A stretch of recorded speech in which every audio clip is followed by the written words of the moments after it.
How to do, y'all? This is John, and today we are talking about 007 First Light, a new video game brought to us by IO Interactive. And in 007 First Light, it deals with James Bond in his first ever mission. He is a new recruit to MI6, still learning the ropes a little bit, and all of a sudden he's thrown into this political conspiracy involving a AI machine going haywire, a corrupt politician and businessman trying to hide it, and also said politician's attempt to end the 00 program before, Bond is able to finish doing his thing. And thus we have a video game. Now, getting into it, first and foremost, what I like about the video game, I really liked how they approached the idea of a James Bond origin story with this video game. Now, an argument can be made that yes, it's unnecessary to see James Bond origins, how he caught the eye of MI6, and how he became 007. A safe argument can be made about that, and I'm not going to argue with it. I just simply liked, their story and how they crafted this world with Bond. Bond, the new recruit, not Bond, the agent with a license to kill. He's recruited by M because of the fact that he thinks out of the box and isn't afraid to, push the envelope a little bit. That's something that M, thinks could be a valuable trait in a 00 agent, which, the 00 program is kind of in turmoil. Technology's changed, things have changed. Some people don't see the whole point of having agents on the ground, but M does. So he's also dealing with that, trying to prove why the 00 program needs to continue, because let's face it, you can't rely 100% on an AI machine. They're just like anything else. They'll make mistakes. And an argument can be made you should not 100% rely on them in the first place. And I also really liked Patrick Gibson's performance as James Bond. Gibson's the guy that they hired to play Bond in this game. Not only did he do the voice, but he also did the motion capture for Bond.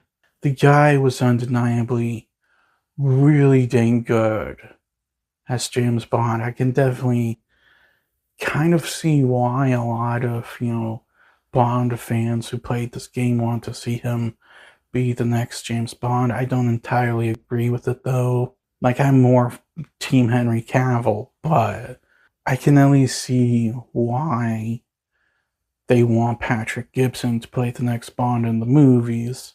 And to be quite honest, I don't think that's a bad idea at all. It's just not my preference. And speaking of Bond himself, Bond the character, I had a lot of concerns that they would entirely change Bond completely. Because there's certain elements about Bond that make him, as likable and as relatable as he was. Because he's not a 100% perfect person. He's a womanizer. He's kind of an a-hole. But at the end of the day, he's a good guy who means well and is trying to prevent terrorists and corrupt governments from wiping out humanity. And as it turns out, he's still a womanizer. He's still kind of an a-hole. But modernizations itself that they added to him, they were much more mild than I was expecting. And he still thankfully has that great sense of humor that Bond always has. Some of the stuff he says, I'm not kidding. Like, they were hilarious.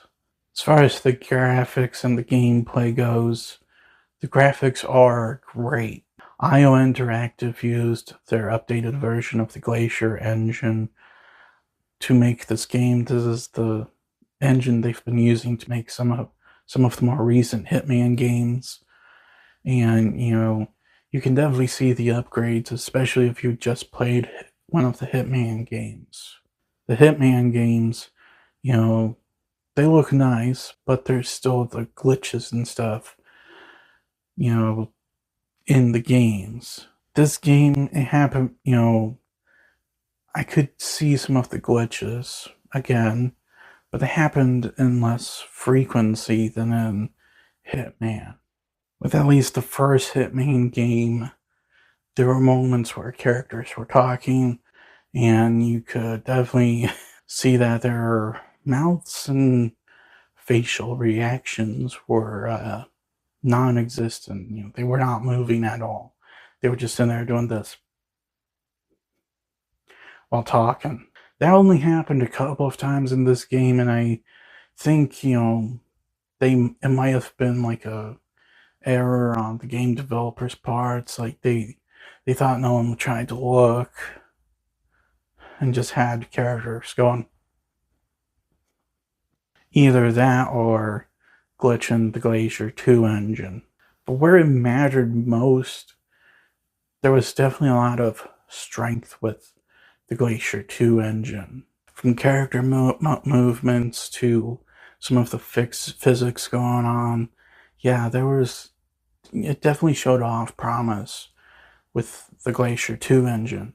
I don't like it as much as the Naughty Dog engine, or especially the RE engine, but I don't think it's a bad game development engine. And I do think that its strengths were in full force with this game, despite the occasional glitch.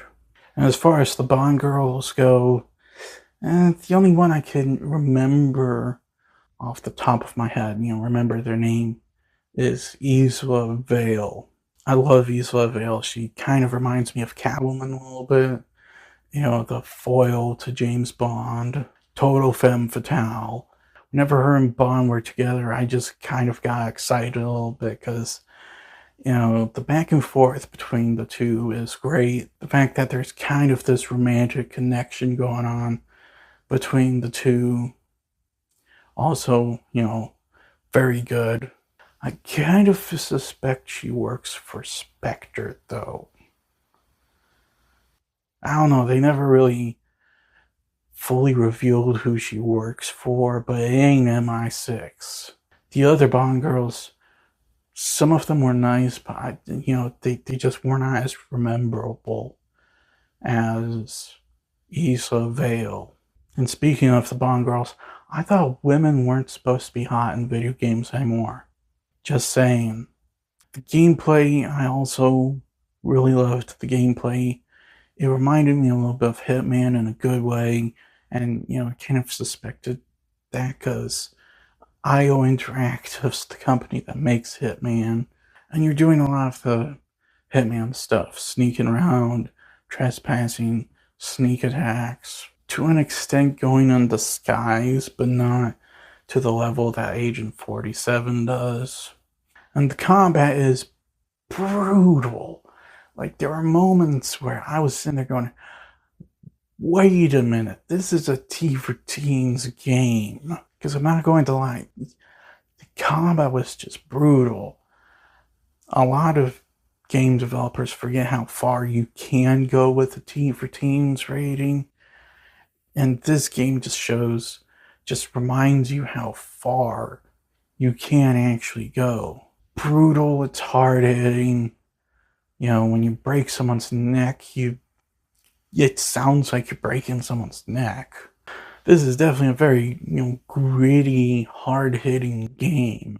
In terms of problems with this game, I do kind of think that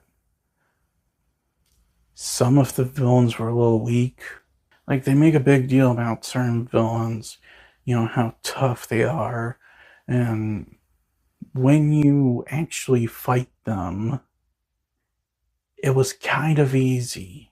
Not kidding, it was kind of easy to beat them, and you're a little underwhelmed.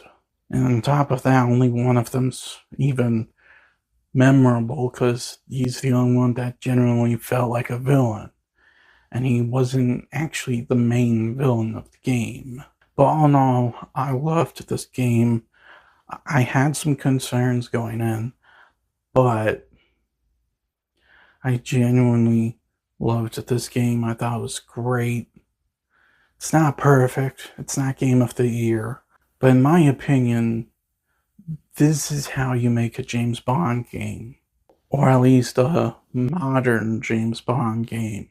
Bond is still, the womanizer a-hole, but at the end of the day, Bond is still the iconic character that he is, only slightly modernized.